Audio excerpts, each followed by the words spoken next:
আমাদের বাংলাদেশের এক কুখ্যাত বউ ব্যবসায়ী কট খাইছে, অর্থাৎ ডাকাতি করতে গিয়ে ধরা খাইছে, জনগণ ধইরা গণদোলাই দিছে এবং দেখছি আটকে রাখছে।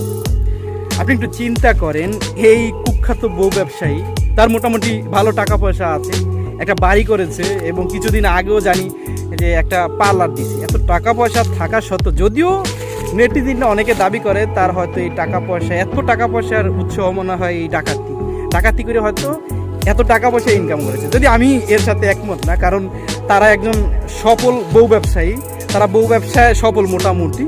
এই বউ ব্যবসার মাধ্যমে অনেক আগে থেকে তারা ভালো টাকা ইনকাম করেছে। এর দ্বারাই এই পার্লার কন বা জায়গা জমি রাখার কন, ঘর বাড়ি করা কন সম্ভব, কারণ বউ ব্যবসায় মোটামুটি ভালো টাকা, যেটা আমরা সোশ্যাল মিডিয়াতে দেখতেছি। এখন কথা হইল ভাই, তাহলে সে নতুন করে ডাকাতি করতে কেন গেল? ভাই আমি যেটা মনে করি যে এই আসলে তাদেরকে কিছু কিছু লোক আছে, তাদেরকে টাকার নেশায় ধরেছে। ভাই টাকার নেশা খুব খারাপ একটা জিনিস।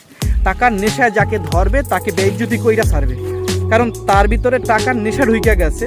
ভাই টাকা কামাই করতে হবে, দুনিয়াতে চলাফেরার জন্য টাকা দরকার আছে, কিন্তু এই টাকাটা একটা পেশা হিসাবে নিতে হবে, একটা পেশার মাধ্যমে টাকা ইনকাম করতে হবে। যখনই আপনি নেশা হিসাবে নেন, টাকা কামাইয়ের নেশা নিজের ভিতরে লালন করেন, তাহলে আপনি বেইজ্জতি হবেন, এটা কনফার্ম।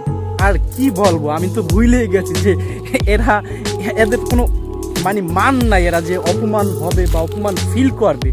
এরা তো সেই জাতি, আমি কাদেরকে নিয়ে কথা বলতেছি, তবা, এরা তো সেই জাতি যেই জাতি নিজেদের স্বামী স্ত্রীর মেলামেশার ভিডিও নিজেরা পাবলিশ করে, নিজেরা ভাইরাল হয়, নিজেরা টাকা ইনকাম করে। এরা তো সেই জাতি, যেই জাতির মান নাই, যেই জাতির ইজ্জত নাই, লজ্জা নাই, সেই জাতির আবার কিসের কি? এই যে দেখ ভিডিওতে ভাই ভিডিও করে রাখছে এই লোকটা, যেই বউ ব্যবসায়ী আপনার ডাকাতি করতে গিয়ে ধরা খাইছে, তাকে যে উসানি দিতেছে জনগণ বা মারতেছে, সেই ভিডিও ইতিমধ্যে ভাইরাল।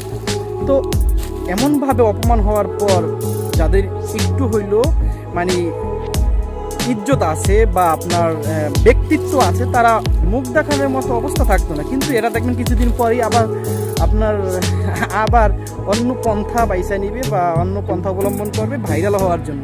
তো এদেরকে নিয়ে আর কি বলবো, বলার ভাষা নেই ভাই। এরা এই যেই লোকটা ইমরান না যেন কি, ওর স্ত্রীর বাচ্চা পেটে আসা, গর্ভে বাচ্চা আসার পর শুরু থেকে শেষ পর্যন্ত, বাচ্চা ভূমিষ্ঠ হওয়া পর্যন্ত যত ভিডিও আছে, এগুলো কইরা মনে করেন আপনার এই অবস্থায়ও ভিডিও কইরা আপনার সোশ্যাল মিডিয়াতে ছাড়ছে। তো আরও জঘন্য অনেক ভিডিও তারা মাঝে মধ্যেই ছাড়ে, কারণ তাদের ভাইরাল হতে হবে, টাকা ইনকাম করতে হবে, তাদের ধান্দাই এইটা। এদেরকে নিয়ে আর কি বলার আছে? যাই হোক, দুই কথা বললাম, ভিডিও শেষ করে দিচ্ছি। দেখা হবে পরের কোনো ভিডিওতে। ভিডিও সংক্রান্ত আপনাদের মূল্যবান মতামত অবশ্যই আমাদের কমেন্ট সেকশনে লিখে যাবেন। ভালো থাকুন, সুস্থ থাকুন। আসসালামু আলাইকুম ওয়া রাহমাতুল্লাহ।